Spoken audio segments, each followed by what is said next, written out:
Student, मेरे प्यारे students, मैं मिस्टर राहुल नारायण भागलपुर से आज आपके लिए एक प्रोबेबिलिटी, कंडीशनल प्रोबेबिलिटी का एक सवाल लेके आया हूं जो आपके सामने है। उसको देखिए। Determine probability of E by F. ये सब प्रॉब्लम जो है आपको एग्जामिनेशन पॉइंट ऑफ व्यू से बताया जा रहा है, जो आपका आने वाला नेक्स्ट 2 मंथ के अंदर जो आपका एग्ज़ाम है उस पॉइंट ऑफ व्यू से मैं पर इस वीडियो को बना रहा हूँ, जिससे आपको हेल्प, आपके एग्जामिनेशन पॉइंट को देखते हुए ये आपके लिए बहुत हेल्पफुल होगा। इसको ध्यान से देखें। ये कंडीशनल प्रोबेबिलिटी थ्योरम से एक रिलेटेड सवाल है। Determine probability of E by F. बहुत सिंपल सा क्वेश्चन है, इसको सारे स्टूडेंट को समझाएंगे और हम 1-2 वीडियो इस पर और बनाएंगे जिसमें आपका सारे डाउट को क्लियर किया जाएगा। क्या है? A coin is toss thrice 3 times E such. निकालना क्या है? Conditional probability of. पहले यहाँ determine probability of E by F. इसका मतलब क्या होता है? आप मेरा पिछला वीडियो जरूर देखेंगे। इसका मतलब होता है conditional probability E divided by F. इसको पढ़ते हैं probability of occurrence of event E when event E F has already occurred. मतलब इसका प्रोबेबिलिटी निकालना है जबकि इवेंट एफ जो है ऑलरेडी हो चुकी है। उसमें कह रहा है a coin is toss 3 times E such that head on third toss F such that head on first 2 tosses. तो इसको कैसे बनाएंगे? सबसे पहले आपको या किसी को भी सैंपल स्पेस निकालना होगा। सॉल्यूशन में अकॉर्डिंग टू क्वेश्चन, पहले हमको क्या करना है? First of all sample space निकालना है। कॉइन को कितने टाइम्स टॉस किया गया है? 3 टाइम्स। तो सैंपल स्पेस निकालने का सबसे आसान तरीका ट्री डायग्राम। हेड टेल, पहले फर्स्ट टाइम को जो टॉस करेंगे क्या मिलेगा? Head tail. दूसरा बार यदि हम टॉस कर रहे हैं तो फिर again head tail, head tail, head tail, head tell. अब हम यहाँ पे कॉइन को 3 बार टॉस किया गया तो ये 2 कॉइन के टॉस में फिर यहाँ से हेड टेल, हेड टेल। देखिए छोटा सवाल है लेकिन इसमें कितना कंसेप्ट है, उस कंसेप्ट को हमको सीखना है। कंसेप्ट आपको समझ में आ जाएगा, दुनिया का कोई भी सवाल बना दीजिएगा। अब सैंपल स्पेस, द एक्सपेरिमेंट क्या होगा? Head head head, head head head, head head tell, order triads, head head tell. अब देखिए head tail head, head tail head.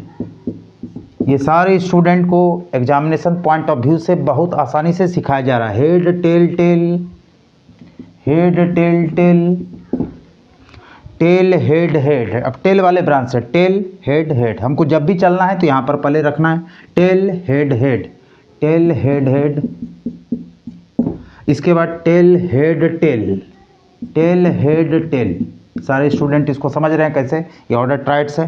Tail tail head, tail tail head और lastly tail tail tell.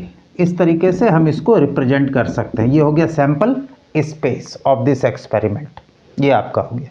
2 coin को toss करेंगे या 1 coin को toss करेंगे या 3 coin को टॉस करेंगे तो क्या होगा? शॉर्टकट मेथड में ये कहलाता है ट्री डायग्राम। ट्री डायग्राम ये बेसिकली डिस्क्रीट मैथमेटिक्स का पार्ट है, ग्राफ थ्योरी ये ब्रांच है, ये ट्री डायग्राम है। अब आप इसमें सबसे बड़ी बात आप क्या देख रहे हैं? ये हो गया set of sample space. All possible outcomes of random experiment is called set of sample space. अब इसमें नंबर ऑफ काउंटिंग एलिमेंट कितना है? ये ऑर्डर ट्राइड्स जो है वो सिंगल एलिमेंट कहलाता है 3 कॉइन के टॉस में। इसको बोलते हैं exhaustive number of case, NS, all possible outcomes. ये हो गया 8। इसमें देखिए कितना ऑर्डर ट्राइड्स है, ऑर्डर पेयर नहीं, ऑर्डर ट्राइड्स 1 2 3 4 5 6 7 8। ये हो गया एग्जॉस्टिव नंबर ऑफ केस। यहाँ पे लिख देते हैं exhaustive number of case. Of case भी बोल सकते हैं या केसेस भी बोल सकते हैं, प्लूरल्स केसेस। तो ये हो गया। अब यहाँ पर जो कह रहा है ये क्या है? E such that head on third toss. पहले स्टेटमेंट लिखना है सारे स्टूडेंट को। Head on third toss, toss third toss में हेड होना चाहिए। तो आप देखिए वैसा ये फर्स्ट सेकंड थर्ड मतलब तीसरे फेज पर हेड आना चाहिए। तो आप देख रहे हैं पहला ये है, जो जो फेवरेबल कंडीशन है उसको लिखें हेड हेड हेड। इसमें नहीं है, इसमें लास्ट में टेल है, ये वाला नहीं लेंगे। इसको देखिए इसमें लास्ट में मतलब थर्ड पे ये फर्स्ट सेकंड थर्ड, जिस पे थर्ड पोजीशन पर हेड आएगा वो ऑर्डर ट्राइड्स आपको एक्सेप्टेबल होगा, उसको लेना है। तो हेड टेल हेड। इसके बाद इसमें नहीं है, ये नहीं लेना, ये इसमें आप देख रहे हैं फर्स्ट थर्ड पे क्या है, तो टेल हेड हेड। इसके बाद देखिए इसमें नहीं है लास्ट में टेल, इसमें टेल टेल हेड है, तो जो है favourable condition tail tail head. और अब आप देख रहे हैं कि किसी में भी लास्ट में हेड नहीं है, तो ये हो गया इसका favourable conditions of event E. Head head head, head tail head, tail head head, tail tail head. सारे स्टूडेंट को ये कंसेप्ट क्लियर हो रहा होगा, एकदम एक्यूरेट में सबको समझ में आ रहा होगा कि किस तरीके से सवाल को, छोटा सवाल हो या बड़ा सवाल हो, पहले बेस क्लियर होना चाहिए। क्योंकि जब तक बेस क्लियर नहीं होगा आप प्रोबेबिलिटी के सवाल को नहीं बना पाएंगे, कोई भी नहीं बना पाएगा जब तक कि कंसेप्ट क्लियर नहीं होगा, क्योंकि ये प्योर मैथमेटिक्स का ब्रांच है। सारे स्टूडेंट इसको नोट करें समझ के। अब मैं इसमें एक इवेंट और दिया भाई, तो ई की बात हो गई, अब एफ की बात है। एफ क्या कर रहा है, head on first two tosses. तो यहाँ पर पहले लिखेंगे, स्टेटमेंट जरूर लिखना है, प्रोबेबिलिटी का ये मायने रखता है कि स्टेटमेंट आप कितना बढ़िया लिख सकते हैं। तो head on first two toss. अब आपको सैंपल स्पेस को ध्यान से देखना है कि फर्स्ट दो टॉस पे हेड होना चाहिए। तो आप देख रहे हैं इसमें कौन कौन सा है, तो इसमें बराबर एफ सच दैट, क्योंकि स्टेटमेंट यहाँ ऑलरेडी लिखा हुआ है, तो आपको इसको फर्स्ट टू टॉस पर हेड हेड हेड, इसमें फर्स्ट टू टॉस पे हेड होना चाहिए। इसमें देखिए फर्स्ट टू, इसमें इसको देखना है, सैंपल स्पेस को देखना है, इसको नहीं देखना है, इसको देखना है अभी। तो फर्स्ट टू टॉस इसमें नहीं है तो ये नहीं लेंगे, इसमें भी नहीं है, इसमें भी फर्स्ट टू टॉस पे हेड नहीं है, इसमें भी नहीं है, इसमें भी नहीं है और इसमें भी नहीं है। तो इसमें से फर्स्ट टू टॉस पे हेड होना चाहिए, head on first two tosses. तो हमेशा ये फर्स्ट टॉस, ये सेकंड टॉस है, ये थर्ड टॉस है, मतलब 3 कॉइन को टॉस कर रहे हैं। तो आप यहाँ पर देख रहे हैं कि इसको, तो इसमें कौन कौन सा आ गया, तो इसमें ओनली 2 एलिमेंट आया, तो ये हो गया favourable condition for event F. अब क्या करना है, हमको निकालना क्या, कंडीशनल प्रोबेबिलिटी। तो हमको निकालना है probability of E by F. तो हम 2 तरीके से निकाल सकते हैं। एक तो फार्मूला क्या है, N E intersection F divided by N F, मतलब दोनों इवेंट में जो कॉमन पॉइंट है उसका favourable condition divided by number of element of F, मतलब favourable condition of event F. इस फार्मूला को भी अप्लाई कर सकते हैं। तो इसके लिए अब हमको क्या करना है, फिर एक नेक्स्ट स्टेप, अब इस दोनों का इंटरसेक्शन करना है। इंटरसेक्शन मतलब हमको निकालना है दोनों में कॉमन, ई इंटरसेक्शन एफ। आप देखिए ये भी इवेंट है क्योंकि सबसेट ऑफ सैंपल स्पेस है। इस इवेंट में और इस इवेंट में कॉमन कौन सा पॉइंट है, तो आप देख रहे हैं ओनली 1 पॉइंट कॉमन है। कौन कौन सा, देखिए इसमें एच एच एच है, इसमें भी क्या है भाई, एच एच एच। बगल में लिख सकते हैं कॉमन, मतलब ए इंटरसेक्शन बी का मतलब क्या होता है सेट थ्योरी से, x is the element of A and x is the element of B. And का मतलब common element, we collect common element. तो यहाँ पर क्या है आप देख रहे हैं, यहाँ देखिए एच टी एच इसमें नहीं है, इसमें टी एच एच है, इसमें नहीं है, टी टी एच है, इसमें नहीं है।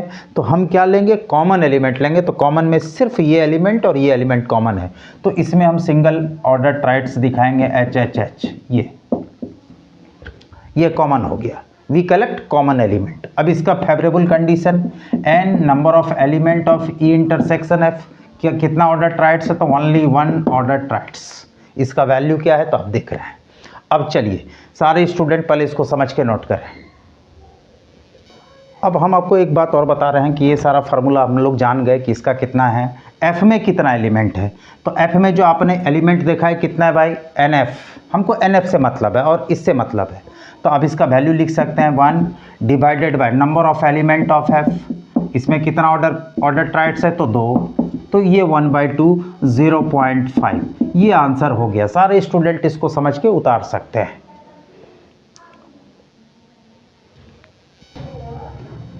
स्टूडेंट एक और क्वेश्चन आया प्रोबेबिलिटी का, अच्छा क्वेश्चन है, इंटरेस्टिंग क्वेश्चन है। इस तरह के सवाल में हम लोग क्या करते हैं, हम लोग इसको देख के कन्फ्यूजन में आ जाते हैं। ए डाई इज थ्रोन 3 टाइम्स। तो डाई के केस में तो डाई को हम उछाल रहे हैं, फेंक रहे हैं। तो इसमें क्या होता है कि एक डाई को यदि हम 3 टाइम्स करेंगे तो उसका सैंपल स्पेस, उसका ट्री डायग्राम बहुत कॉम्प्लेक्स हो जाता है। तो इस तरह के सवाल में हम लोग क्या करते हैं, बंडल मेथड, परमुटेशन कॉम्बिनेशन। क्या होता है देखिए, जैसे ए डाई इज थ्रोन 3 टाइम्स, सबसे पहले इस तरह के सवाल को आपको सिंपल लैंग्वेज में समझाने की कोशिश कर रहे हैं। देखिएगा सारे स्टूडेंट, अकॉर्डिंग टू क्वेश्चन, पहले क्या कीजिए, एक डाई को फेंकेंगे तो क्या आएगा, सैंपल स्पेस यहाँ पे लिख देते हैं, सैंपल स्पेस थ्रोइंग ए डाइस,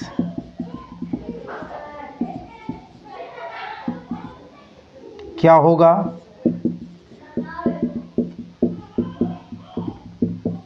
ये सारे स्टूडेंट को समझ में आ रहा है, ये एक डाई को फेंकने में। अब यहाँ पर हम लोग क्या करते हैं, हम लोग गलती क्या करते हैं कि डाई को 3 टाइम्स फेंका गया है, तो आप तो ट्री डायग्राम बनाए थे, सबका ट्री डायग्राम नहीं बनाना है। इसके लिए सबसे आसान है box method. Box method, die को हम 3 टाइम्स टॉस कर रहे हैं, तो कहने का मतलब जब भी आएगा तो ऑर्डर ट्राइट्स आएगा, 3 बॉक्स आएगा। ये सबसे आसान है कि एक डाई को हम 4 डाई को एक साथ फेंकेंगे तो उसका सैंपल स्पेस, या हम 5 डाई को फेंकेंगे तो उसका ऑल पॉसिबल आउटकम्स, हमको मेन ऑल पॉसिबल आउटकम से मतलब है। तो देखिए सारे स्टूडेंट, ये फर्स्ट पोजीशन है, ये सेकंड पोजीशन है, ये थर्ड पोजीशन है। ये कहाँ से आया, फ्रॉम परमुटेशन, बॉक्स मेथड। देखिए अब कह रहा है कि डाई को फेंकने में ऑल पॉसिबल आउटकम्स कितना होगा। तो आप देखिए इस पोजीशन पे क्या क्या आ सकता है, इधर 1 2 3 4 5 6, first box fulfil by 6 ways, या first position fulfil by, first box fulfil by 6 ways. 6 तरीके से हम इस बॉक्स को इनपुट कर सकते हैं, इधर 1 2 3 4 5 6। Second box fulfil by 6 ways, इसको भी हम 6 तरीके से फुलफिल कर सकते हैं। और थर्ड बॉक्स फुलफिल बाय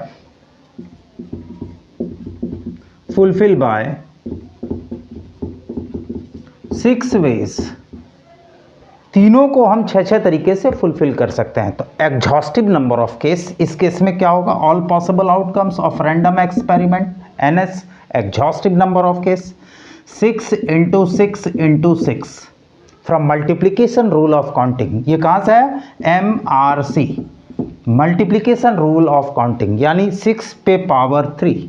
इसका वैल्यू निकालने का जरूरत नहीं है कि 6 इंटू, ऐसे भी आप कर सकते हैं 6 × 6 × 6, हम डायरेक्ट लिख दिए 6 का क्यूब। सारे स्टूडेंट इसको समझ के नोट करें। अब इसको देखिए सारे स्टूडेंट, यहाँ पर जो ऑप्शन दिया हुआ है, E such that 4 appears on third toss, यहाँ पे लिख देते हैं। इसको कितना ऑर्डर ट्राइट्स, कितना टोटल ऑर्डर ट्राइट्स आएगा, तो एग्जॉस्टिव नंबर ऑफ केस 6 × 6 × 6, मतलब उसमें जितना भी ऑर्डर ट्राइट्स है उसमें कह रहा है पहला जो इवेंट है 4 अपीयर्स ऑन थर्ड टॉस, तो यहाँ पर भी देखिए इसका फेवरेबल कंडीशन 4 अपीयर्स, पहले लिख देते हैं अपीयर्स ऑन थर्ड टॉस। तो इसमें क्या करेंगे, यहाँ देखिए पहले सैंपल स्पेस हम निकाल लेते हैं एक डाई के फेंकने में, 1 2 3 4 5 6, ये हो गया sample space. Throwing a die, एक बार को फेंकने में निकाल लीजिए पहले सैंपल स्पेस, सारा कंसेप्ट आपका क्लियर हो जाएगा।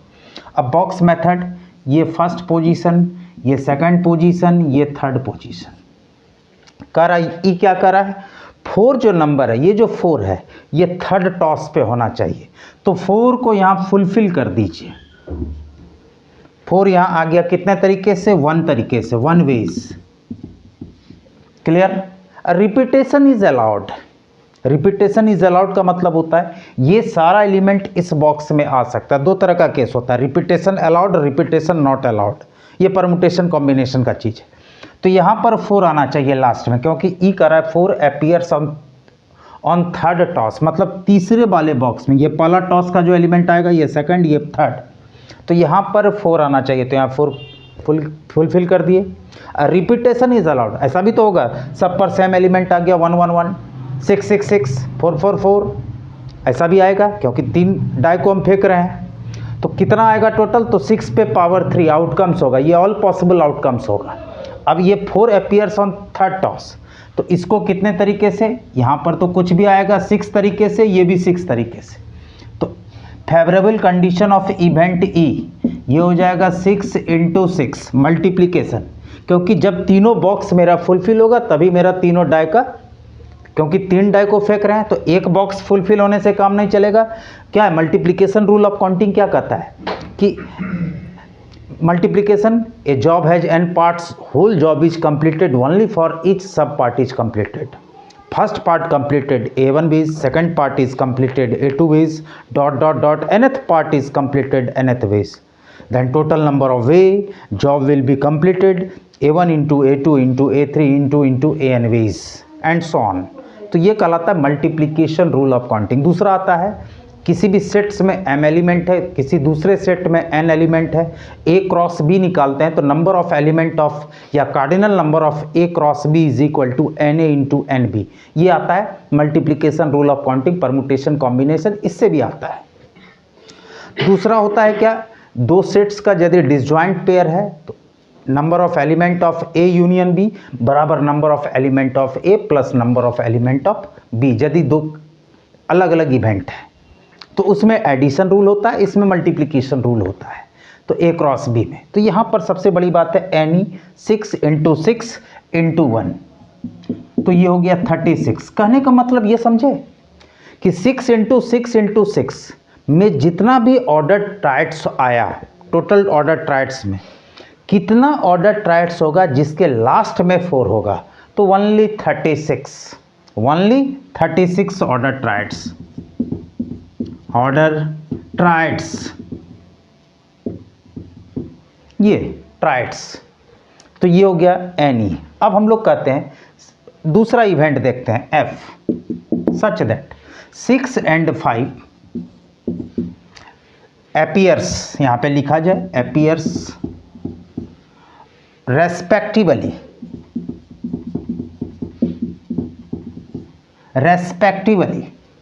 ऑन फर्स्ट टू टॉस,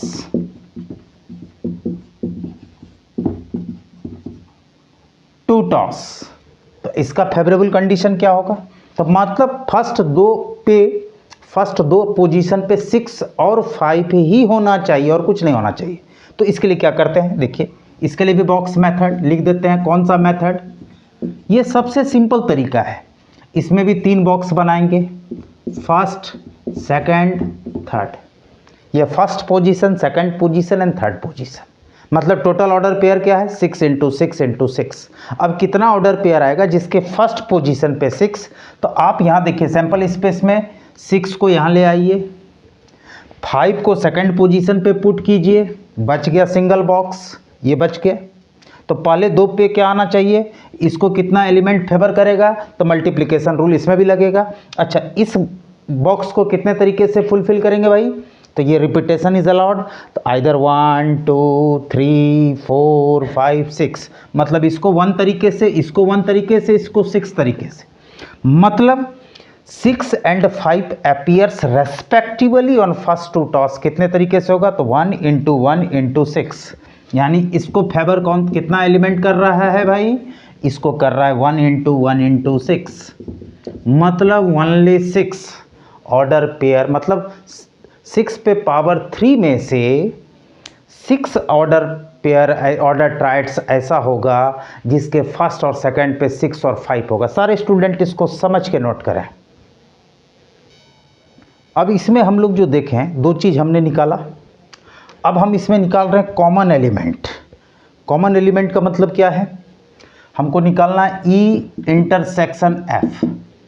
इसका मतलब 4 appear on third toss, 6 and 5 appears respectively first two toss. इसके लिए भी हम लोग बॉक्स मेथड, दोनों का कॉमन मतलब कितना ऑर्डर ट्राइड्स होगा जिसके फर्स्ट पेज पे 6 होगा, सेकंड पे 5 होगा और लास्ट में 4 होगा, ये आपको क्लियर हो गया। तो इसमें बॉक्स मेथड सबसे आसान तरीका, फर्स्ट पोजीशन, सेकंड पोजीशन और लास्ट पोजीशन, यानी third position. First sample space क्या है, सबसे पहले सैंपल स्पेस लिख लें 1 2 3 4 5 6, मतलब फर्स्ट पोजीशन पे 6, सेकंड पोजीशन पे 5 और थर्ड पोजीशन पर ओनली 4 होना चाहिए। तो कहने का मतलब 4 लास्ट में होना चाहिए, कॉमन का मतलब, और इस दोनों को जो फेवर कर रहा है वो एक सिंगल ऑर्डर पेयर है। क्यों भाई?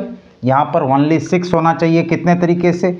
1 वे, बीच में 5 होना चाहिए, ये भी कितना? 1 वे, सिर्फ 5 ही होना चाहिए, और लास्ट में सिर्फ 4 होना चाहिए, ये भी 1 वे। देन टोटल नंबर ऑफ ए, इसका फेवरेबल कंडीशन, इसका फेवरेबल कंडीशन आपके पास आ गया 1 × 1 × ये हो गया फेवरेबल कंडीशन। ये कहाँ से? मल्टीप्लाई करने का मतलब multiplication rule of counting, permutation combination. तो ये हो गया। अब हमको क्या निकालना है? हमको निकालना है कंडीशनल प्रोबेबिलिटी। कंडीशनल प्रोबेबिलिटी हमको निकालना है प्रोबेबिलिटी ऑफ E/F। इसका मतलब probability of occurrence of event E when event F has already occurred. इसको कैसे निकालेंगे? NE intersection F/NF। क्लियर? सारे स्टूडेंट को समझ में आ रहा है? क्योंकि ये तो पहले से कंडीशनल प्रोबेबिलिटी थ्योरम। इसका कॉमन एलिमेंट क्या है? इस दोनों का कॉमन सिर्फ एक order triads, only 1 order triads, divided by number of element of F।